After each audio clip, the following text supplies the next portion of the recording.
gracias por invitarme y gracias por organizar el acto. Tengo la sensación de que últimamente se nos ha colado una cultura política, digamos, como muy aspiracional, en la que hay mucha gente con ganas de hablar en los actos y muy poca gente con ganas de montar actos y de organizarlos. Y montar los actos tiene una parte de trabajo que normalmente no es muy agradecida, que tiene que ver con la militancia, que todo el mundo es una parte que se quiere saltar lo antes posible y lo más rápido posible y que es en realidad la que educa. También la que educa para lo que luego venga después. Y en tercer lugar, hacer una aclaración que es una obviedad. Estamos aquí para reflexionar sobre un fenómeno que nos preocupa, pero al que le vemos respuesta, pero estamos aquí hoy en particular porque hoy es el paro nacional en Argentina y porque hay cientos de miles de trabajadores en Argentina que hoy han parado y que han dicho que frente al intento de desguazar su país, de despiezar el Estado y de cancelar la democracia y someterla al poder del dinero, que hay una respuesta nacional y popular, y por eso nosotros estamos aquí hoy reflexionando y mandando un abrazo a los compañeros que hoy han engordado el paro nacional. Pretendo hacer tres cosas, muy rápido, con dos pinceladas, diagnosticar qué crisis atravesamos, dar dos pinceladas también sobre la evolución de las derechas y, en tercer lugar, lo más importante, que es lo de siempre, el qué hacer, ¿no? Ahora que se cumplen 100 años de que muriera Lenin, pues lo de siempre, el qué hacer, ¿no? ¿Qué tenemos que hacer nosotros? En primer lugar, atravesamos una crisis del neoliberalismo que, sin embargo, opera sobre una subjetividad neoliberal. Esto es, el neoliberalismo ya no es un modelo creíble ni siquiera para las más potentes oligarquías mundiales.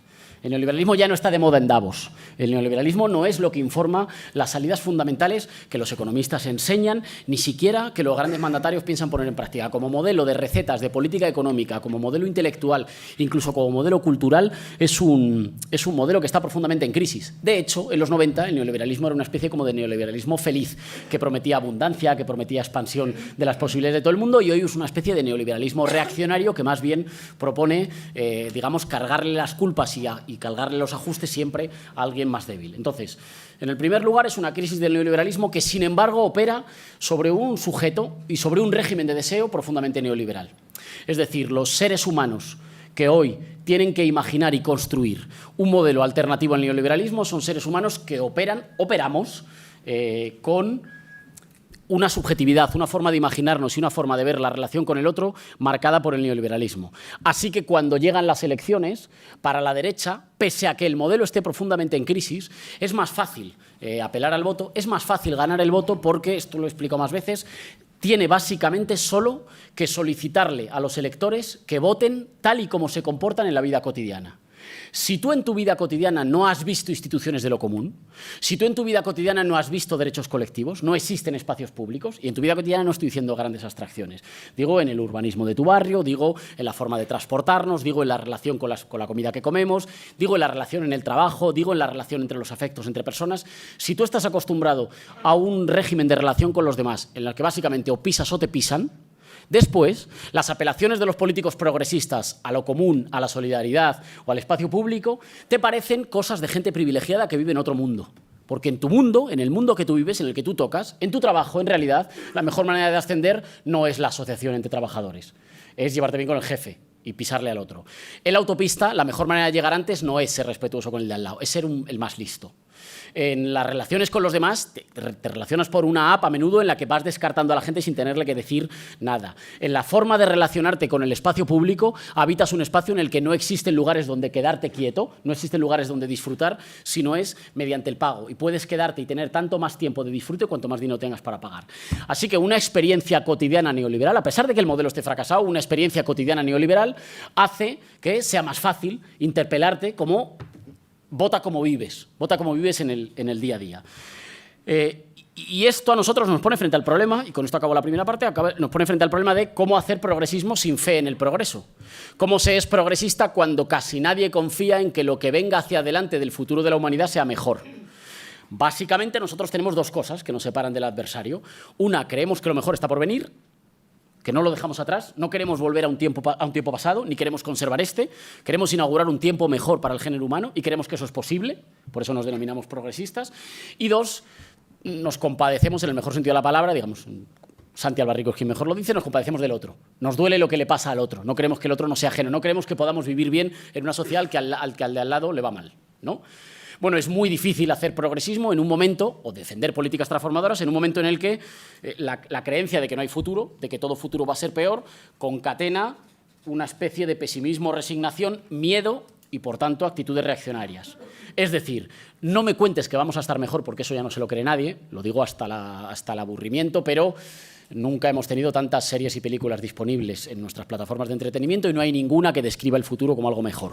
Eso significa que, en realidad, es más creíble que, bueno, que esto irá peor, pero alguien se lo puedo cobrar. Lo que va a venir hacia adelante va a ser peor, pero alguien me va a prometer que yo me libro, que esta se la puedo cobrar a otro, que yo, apoyándome en alguien, la marea no me llega hasta mí, ¿no? La segunda cuestión, la evolución de las derechas. La evolución, no la evaluación. Bueno, también. A las derechas la democracia les ha parecido siempre, toda la vida, un exceso. Toda la vida. La democracia es algo que les pasó por accidente, que intentaron resistir hasta el final, intentando que no se votara, luego que votaran solo los propietarios, luego que votaran solo los hombres, luego que lo que se votara fuera lo más pequeño posible. Y cada vez que hemos cometido un exceso y nos hemos tomado la democracia en serio, se han encargado, por golpes militares o por golpes económicos, de demostrarnos que la democracia tiene sus límites. La pelea fundamental de las derechas siempre ha sido por limitar lo que consideran un exceso y un abuso, que es ¿qué es esto de que la gente común, de que la gente que no tiene nombres, que no tiene apellidos, que no tiene herencias, sepa gobernarse mejor que nosotros, que somos expertos y lo hemos hecho toda la vida, ¿no? Y eso significa que ellos están siempre a un paso de la restricción o de la posible cancelación de la democracia. Porque en realidad la democracia, en el mejor de los casos, es un medio o es un conjunto de procedimientos, pero nunca es un objetivo en sí mismo. Siempre les parece una especie de abuso de la plebe, ¿no? Una especie de abuso por la que esta gente que se han creído. Es en los momentos de reflujo, después de haberse llevado un susto, cuando la derecha tiene una evolución autoritaria. Y esto es muy importante marcarlo. Esto seguramente Joaquín Maurín, que es uno de los mejores pensadores del siglo XX español y de los mejores marxistas del siglo XX español, lo diagnosticaba muy bien. No es verdad esa tesis tontorrona, un poco como de la Tercera Internacional del tercer periodo, digamos, del estalinismo. No es verdad que en realidad el fascismo sea una reacción a las conquistas revolucionarias. El fascismo es una reacción a los fracasos revolucionarios. Digamos, Mussolini no sale a enfrentar el bienio rojo y los consejos de trabajadores en el 19-20. Mussolini es la reacción a la derrota de los consejos. No, ellos nunca salen a luchar en campo abierto. Son la reacción a nuestra pérdida de iniciativa, ¿no? Y en ese sentido, en nuestro país lo hemos visto muy claro. ¿Cuándo hay esa involución autoritaria? ¿Cuándo hay esa, y esto es muy importante notarlo, que la derecha se convierta en extrema derecha no requiere un giro ideológico, es solo subirle 2 grados la intensidad. Es dentro del mismo modelo de comprensión de la vida, ferozmente antigualitaria, siempre desconfiada de las masas y de la democracia, es subirle 2 grados lo que están dispuestos a hacer para disciplinar la voluntad democrática de los pueblos y para destruir a los pueblos. ¿Cuándo en España hay, o en el Estado español, cuándo hay la reacción de involución autoritaria? No la hay en el momento del mayor empuje de los movimientos democratizantes, la hay en su retroceso. ¿De qué se caracteriza la involución autoritaria o el empuje reaccionario en nuestro país? Del rechazo a los 3 mayores vectores que ha habido de democratización en nuestro país desde que perdimos la guerra, y lo puedo decir, desde que perdimos la guerra y perdimos la transición. Pues son, en primer lugar, los 3 mayores vectores de democratización. El 15M y su traducción político-electoral en el primer Podemos, como voluntad de democratización del poder social y el poder económico. El Movimiento Nacional Popular en Cataluña y su voluntad de democratizar la relación entre las naciones en el Estado español, es decir, que la relación entre las naciones no esté guiada por el ejército y no esté guiada por las amenazas, sino que esté guiada por la libre asociación. Somos los que queremos ser y los que queremos estar juntos, y eso implica el derecho a irse. Y, en tercer lugar, la oleada feminista como el intento de democratizar o como la gran impugnación de la democratización más allá de los espacios formales. Es cuando estas 3 grandes fuerzas empiezan a dar síntomas, en algunos casos de crisis, en otros casos de agotamiento, no me extiendo aquí porque es más largo, es entonces cuando hay una involución o un gran empuje autoritario que básicamente, si lo tuviera que resumir poniéndole comillas, sería como ¿pero qué os habéis creído que era esto? ¿Pero vosotros de verdad os creéis que en España se podía votar todo? O sea, ¿creéis que los privilegios como hombre o que mis privilegios como heredero de herederos de los ladrones que ganaron la guerra civil o los privilegios o el mantenimiento de un modelo territorial, ¿vosotros creéis que esto se vota? ¿De verdad? Bueno, pues si os habéis pensado que esto se vota, ahora en vuestro agotamiento, ahora en vuestro reflujo, ahora es cuando nosotros venimos a estrechar los marcos de lo que es votable, de lo que es decidible por la soberanía popular, no para volver al momento anterior del 78, para volver a un momento en el que tal cosa así como estos tres desafíos no vuelvan a ser posibles, ¿no? Y en ese sentido es muy claro, en un reciente conferencia, no me acuerdo, Álvaro García Linera lo decía de una manera muy clara. En esa voluntad de disciplinamiento mayor y de volver a encasillar, encerrar y reducir todo lo posible a la democracia, el giro involucionista y reaccionario de las derechas se nutre de tres sectores que además van casi concatenados. En primer lugar, las viejas derechas que se radicalizan, que ganan ánimo de combate, ¿no? que han pasado unos años asustadas y luego te dicen, uff, bueno, parece que no lo han logrado, ahora nos toca a nosotros. En ese sentido, no es una tontería que el falangista Ortega Smith el otro día hiciera un ademán de agredir a un concejal nuestro en el Ayuntamiento de Madrid y le dijera, ahora llora, después de hacerle eso. No es solo no es una falta de decoro parlamentario. Es una demostración de un ánimo de las derechas, que es el ánimo de Ferraz, el ánimo inaugurado por las concentraciones de escuadristas en Ferraz, que son solo la infantería de un bloque de poder en el Estado que intenta vetar determinados cambios en nuestro país. Y que no puede ser contestado por las izquierdas de repente convirtiéndonos nosotros en los guardianes del decoro parlamentario, de por favor, del respeto y de las formas. A la moral ofensiva y de combate de las derechas hay que responder con una moral ofensiva nuestra. Y esa moral ofensiva no es una moral en los actos, esa moral ofensiva es una moral en todas las comunicaciones, en los transportes públicos, en el espacio público, en todas las interacciones. Nosotros no podemos volver.